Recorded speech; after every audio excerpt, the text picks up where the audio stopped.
सरकारी नौकरी, ये शब्द सुनते ही ना दिमाग में एक स्थिरता, एक सुरक्षा की तस्वीर बनती है। एक तयशुदा करियर। बिल्कुल। लेकिन क्या हो अगर इस मंजिल तक पहुंचने का रास्ता आपके खेल के मैदान से होकर गुजरे? आज हम एक ऐसे ही खास मौके की गहराई से पड़ताल करने वाले हैं। हमारे पास है आयकर विभाग मुंबई का एक भर्ती नोटिफिकेशन, और ये सिर्फ खिलाड़ियों के लिए है। और ये कोई ऐसा वैसा स्पोर्ट्स कोटा नहीं है। ये एक बहुत डिटेल्ड दस्तावेज है जो बताता है कि कैसे खेल के उपलब्धियों को एक अच्छी सरकारी नौकरी में बदला जा सकता है। सही कहा। तो हमारा आज का मिशन है इस नोटिफिकेशन को एक खिलाड़ी के नजरिए से समझना। मान लीजिए मैं एक युवा कबड्डी खिलाड़ी हूँ। अच्छा।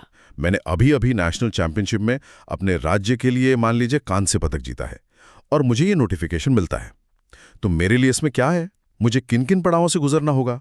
चलिए इसी सफर को शुरू करते हैं। ये बहुत बढ़िया नजरिया है। तो सबसे पहले एक खिलाड़ी के तौर पर आपको ये देखना होगा कि मौका क्या है। हाँ, सबसे पहले तो यही। तो ये भर्ती कर रहा है प्रधान मुख्य आयकर आयुक्त कार्यालय मुंबई। ओके। और इसमें 3 तरह के पद हैं। एक है स्टेनोग्राफर ग्रेड 2, फिर टैक्स असिस्टेंट जिसे हम टीए भी कहते हैं, और तीसरा है मल्टीटास्किंग स्टाफ यानी एमटीएस। और कुल मिलाकर कितने मौके हैं? क्योंकि अक्सर स्पोर्ट्स कोटे में सीटें बहुत कम होती हैं। बहुत कम होती हैं, हाँ। लेकिन यहाँ संख्या काफी अच्छी है। कुल 97 वैकेंसीज हैं। 97? ये तो काफी है। हाँ, इसमें से सबसे ज्यादा 47 सीट्स टैक्स असिस्टेंट के लिए हैं, जो एक तरह से विभाग की रीढ़ होते हैं। और बाकी? उसके बाद 38 सीट्स एमटीएस के लिए और 12 स्टेनोग्राफर के लिए हैं। तो मौके कई हैं। ठीक है, 97 सीट्स मतलब ये एक बड़ी भर्ती मानी जाएगी। लेकिन इन पोस्ट पर सैलरी वगैरह कैसी है? क्या ये एक अच्छा पैकेज है? निश्चित रूप से यहाँ 60वें वेतन आयोग के हिसाब से सैलरी तय की गई है। अच्छा। स्टेनोग्राफर और टैक्स असिस्टेंट ये दोनों लेवल 4 की नौकरियां हैं। लेवल 4 का मतलब आसान भाषा में क्या हुआ? इसे ऐसे समझिए कि शुरुआती सैलरी करीब 25,500 रुपए से शुरू होगी, और भत्तों के साथ मिलकर ये एक बहुत ही सम्मानजनक पैकेज बन जाता है। किसी भी नए ग्रेजुएट के लिए एक बेहतरीन शुरुआत है। और एमटीएस के लिए? एमटीएस का पद लेवल 1 में आता है। इसकी शुरुआती बेसिक सैलरी 18,000 रुपए है, लेकिन ये भी सरकारी भत्तों के साथ मिलकर एक स्थिर आय तो पक्की कर ही देती है। तो आर्थिक रूप से ये एक बहुत सुरक्षित भविष्य है। बिल्कुल। तो मौके अच्छे हैं, सैलरी भी बढ़िया है। अब आते हैं उस सवाल पर जो हर खिलाड़ी के मन में सबसे पहले आएगा, मेरा नंबर कैसे लगेगा? ये मेधावी खिलाड़ी या मेरिटोरियस स्पोर्ट्स पर्सन, इसका मतलब क्या है? क्या कोई परीक्षा होगी? और यहीं से ये भर्ती आम भर्तियों से पूरी तरह अलग हो जाती है। अच्छा, यहाँ कोई लिखित परीक्षा नहीं है। आपका चयन पूरी तरह से खेल में आपकी उपलब्धियों की एक रैंकिंग पर आधारित है। एक रैंकिंग? मतलब यहाँ भी गोल्ड, सिल्वर और ब्रॉन्ज मेडल की तरह खिलाड़ियों को रैंक किया जाएगा? बिल्कुल सही समझे। इस लिस्ट में सबसे ऊपर यानी पहली वरीयता उन खिलाड़ियों को दी जाएगी जिन्होंने अंतर्राष्ट्रीय स्तर पर भारत का प्रतिनिधित्व किया है। मतलब अगर आपने देश की जर्सी पहनी है तो आप सबसे आगे हैं। आप सबसे आगे हैं। ये तो समझ आता है, लेकिन हम जैसे खिलाड़ी जो नेशनल लेवल पर खेलें, हमारा क्या? आपके जैसे खिलाड़ियों के लिए दूसरी वरीयता है। अगर किसी ने सीनियर या जूनियर नेशनल चैंपियनशिप में अपने राज्य की तरफ से खेलकर कोई मेडल जीता है, मतलब टॉप 3 में जगह बनाई है? हाँ, टॉप 3 में, तो वो इस लिस्ट में दूसरे नंबर पर आते हैं। तो इसका मतलब ये हुआ कि नेशनल लेवल पर सिर्फ हिस्सा लेना काफी नहीं है, मेडल जीतना जरूरी है। दूसरी वरीयता के लिए हाँ, मेडल जीतना जरूरी है, लेकिन इसका मतलब ये नहीं कि बाकियों के लिए दरवाजे बंद हैं। अच्छा। तीसरी वरीयता यूनिवर्सिटी लेवल के चैंपियंस के लिए है, जिन्होंने इंटर यूनिवर्सिटी टूर्नामेंट में अपनी यूनिवर्सिटी को रिप्रेजेंट किया और मेडल जीता, वो तीसरे नंबर पर हैं। मेरे मन में एक सवाल आ रहा है। मान लीजिए एक ही कैटेगरी में 2 लोग हैं, दोनों ने नेशनल लेवल पर मेडल जीता है। एक ने गोल्ड और मैंने कहा ब्रॉन्ज जीता है, तो किससे चुना जाएगा? बहुत जरूरी सवाल है ये। और नोटिफिकेशन में ये बात साफ साफ लिखी हुई है। क्या लिखा है? अगर आप दोनों एक ही वरीयता में हैं, तो मेडल का रंग तय करेगा कि कौन आगे है। गोल्ड मेडल वाले को सिल्वर वाले पर तरजीह मिलेगी और सिल्वर वाले को ब्रॉन्ज वाले पर। बिल्कुल। तो आपकी हर एक उपलब्धि की कीमत है। और क्या सिर्फ मेडल जीतने वालों के लिए ही ये सब है? नहीं, इसके बाद चौथी, 5वीं और 6ठी वरीयता भी है, जो सिर्फ भागीदारी को भी महत्व देती है। जैसे खेलो इंडिया गेम्स या नेशनल स्कूल गेम्स में अपने राज्य का प्रतिनिधित्व करना। तो मौके कई स्तरों पर हैं, बस आपकी रैंकिंग थोड़ी नीचे हो जाएगी। ये वरीयता क्रम तो एकदम साफ है। ये एक तरह से खिलाड़ियों की उपलब्धियों की रैंकिंग हो गई। लेकिन ये रैंकिंग किन खेलों पर लागू होती है? क्या ये सिर्फ क्रिकेट और हॉकी तक ही सीमित है? नहीं, इसका दायरा बहुत बड़ा है। कुल 16 खेलों को इसमें शामिल किया गया है। और अगर हम सीटों के बंटवारे को देखें तो एक पैटर्न नजर आता है। कैसा पैटर्न? आप देखिए, एथलेटिक्स में 26 सीटें हैं, फुटबॉल में 11 और क्रिकेट में 10 सीटें। अरे वाह! लगभग आधी से ज्यादा सीटें सिर्फ इन 3 खेलों में हैं, करीब 47 सीटें। इसका मतलब क्या हुआ? ये दिखाता है कि विभाग उन खेलों पर शायद ज्यादा ध्यान दे रहा है जहां भारत का एक बड़ा टैलेंट पूल है और जो पारंपरिक रूप से ज्यादा लोकप्रिय हैं। लेकिन बाकी खेलों का क्या? दिलचस्प बात तो वही है।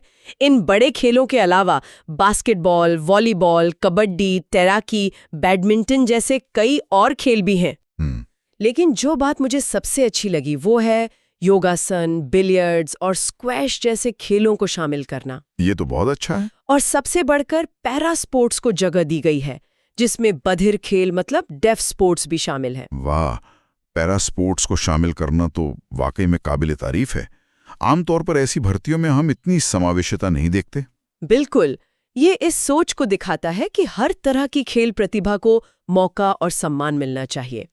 तो एक खिलाड़ी के तौर पर आपके लिए खेलों की लिस्ट बहुत लंबी है। ठीक है, तो मैंने देख लिया कि मेरा खेल कबड्डी लिस्ट में है और मेरी नेशनल लेवल की उपलब्धि भी मुझे एक अच्छी वरीयता दिला रही है।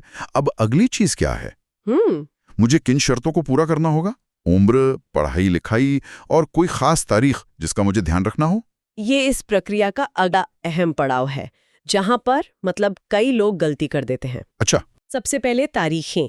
नोटिफिकेशन आया है 7 जनवरी 2026 को और ऑनलाइन अप्लाई करने की आखिरी तारीख है 31 जनवरी 2026। ठीक है। लेकिन सबसे जरूरी नियम यह है कि आपकी खेल की उपलब्धि 7 जनवरी 2026 से पहले की होनी चाहिए। क्या कहा? मतलब अगर मैंने 8 जनवरी को भी कोई टूर्नामेंट जीता तो वो उस भर्ती के लिए नहीं गिना जाएगा? बिल्कुल नहीं गिना जाएगा। कट ऑफ डेट बहुत सख्त है। अब बात करते हैं उम्र की। हाँ, उम्र क्या है? 1 जनवरी 2026 को आपकी उम्र स्टेनोग्राफर और टैक्स असिस्टेंट के लिए 18 से 27 साल के बीच होनी चाहिए। और एमटीएस के लिए? एमटीएस के लिए 18 से 25 साल। इसमें आरक्षित वर्गों के लिए कोई छूट है? हाँ, और ये बहुत महत्वपूर्ण है। SC/ST कैटेगरी के मेधावी खिलाड़ियों के लिए ऊपरी आयु सीमा में 10 साल तक की छूट है। 10 साल? ये तो बहुत बड़ी राहत है। बहुत बड़ी, क्योंकि कई बार खिलाड़ी अपने खेल करियर पर ध्यान देते हुए इन मौकों से चूक जाते हैं। सही कहा। और पढ़ाई, क्या मुझे ग्रेजुएट होना जरूरी है? ये आपके चुने हुए पथ पर निर्भर करता है। अगर आप टैक्स असिस्टेंट के लिए अप्लाई कर रही हैं? कर रहा हूँ। हाँ, कर रहे हैं तो आपके पास किसी मान्यता प्राप्त यूनिवर्सिटी की डिग्री होनी चाहिए। स्टेनोग्राफर के लिए 12वीं पास होना काफी है और एमटीएस के लिए 10वीं पास। ठीक है, तो मैं उम्र और पढ़ाई दोनों शर्तों को पूरा करता हूँ। अब मुझे अप्लाई करना है। ये प्रक्रिया कैसी है? क्या मुझे बहुत सारे दस्तावेज लेकर किसी ऑफिस जाना होगा? नहीं, वो जमाना गया। अब पूरी प्रक्रिया ऑनलाइन है। आपको www.incometaxmumbai.gov.in वेबसाइट पर जाना है। ओके। अच्छी बात यह है कि आप एक ही फॉर्म में तीनों पदों के लिए अप्लाई कर सकते हैं।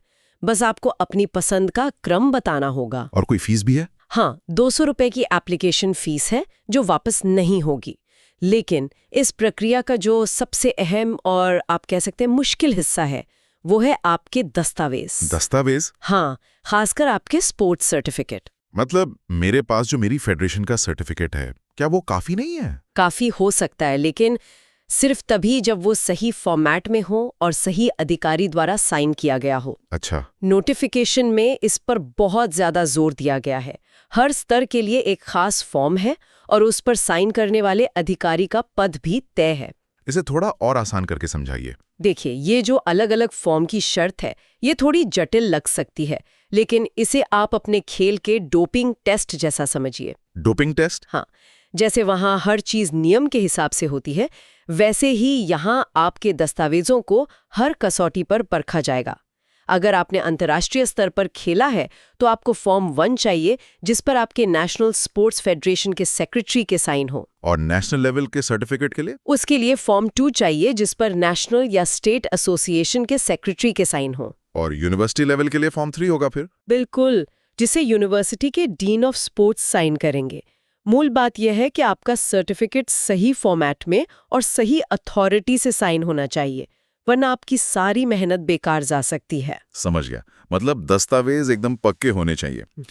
चलिए मान लेते हैं कि मेरे सारे दस्तावेज सही हैं, मेरा आवेदन स्वीकार हो गया और मेरी खेल उपलब्धियों के आधार पर मेरा नाम लिस्ट में आ गया, तो क्या मुझे सीधे ज्वाइनिंग लेटर मिल जाएगा? नहीं, इतनी जल्दी नहीं। यहाँ एक और पड़ाव है। एक और? हाँ, जो ये सुनिश्चित करता है कि आप सिर्फ एक अच्छे खिलाड़ी ही नहीं बल्कि एक अच्छे कर्मचारी भी बनेंगे।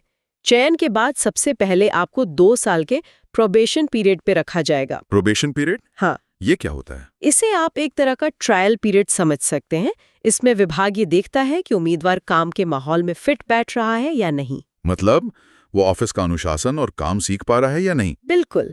इस दौरान आपके प्रदर्शन पर नजर रखी जाएगी। ये तो ठीक है, लेकिन एक सवाल ये भी उठता है कि क्या एक अच्छा खिलाड़ी जरूरी नहीं कि एक अच्छा टैक्स असिस्टेंट भी हो?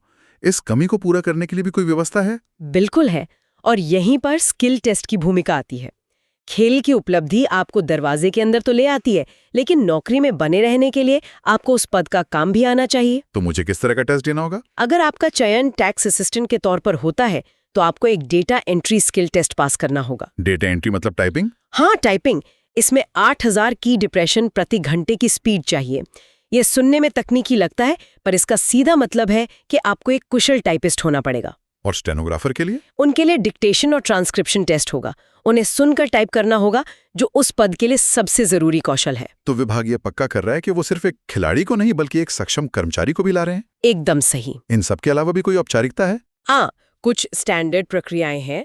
आपका मेडिकल फिटनेस टेस्ट होगा, पुलिस वेरिफिकेशन होगा, ये देखने के लिए कि आपका कोई क्रिमिनल रिकॉर्ड तो नहीं है। और एक बहुत ही आधुनिक और जरूरी शर्त है, आपको एक घोषणा पत्र देना होगा कि आपके खिलाफ डोपिंग से जुड़ी कोई जांच नहीं चल रही है। वाह, ये तो बहुत जरूरी है आज के समय में। हाँ, यह खेल की दुनिया में बढ़ती नैतिकता और ईमानदारी को भी दर्शाता है। तो कुल मिलाकर ये एक बहुत ही पारदर्शी और सोची समझी प्रक्रिया लगती है। आज की इस पूरी बातचीत से ये तो साफ है कि आयकर विभाग का ये नोटिफिकेशन सिर्फ नौकरी देने का एक विज्ञापन नहीं है। हाँ। ये खिलाड़ियों के लिए एक पूरा रोड मैप है। 97 पद, 16 खेल और चयन का आधार पूरी तरह से आपकी खेल की उपलब्धियां। जो बात यहाँ मुझे बहुत दिलचस्प लगती है वो ये है कि यह प्रक्रिया खेल की प्रतिभा को पहचानने और नौकरी की जो व्यावहारिक जरूरतें हैं उनके बीच एक बेहतरीन संतुलन बनाती है। संतुलन? हाँ, एक तरफ ये उन खिलाड़ियों को सम्मान और सुरक्षा दे रही है जिन्होंने देश प्रदेश का नाम रोशन किया, तो दूसरी तरफ स्किल टेस्ट और प्रोबेशन पीरियड के जरिए ये भी सुनिश्चित कर रही है कि वो विभाग के लिए एक संपत्ति साबित हो। मतलब ये सिर्फ एक इनाम नहीं है, एक जिम्मेदारी भी है। बिल्कुल, एक जिम्मेदारी भी है। सही कहा।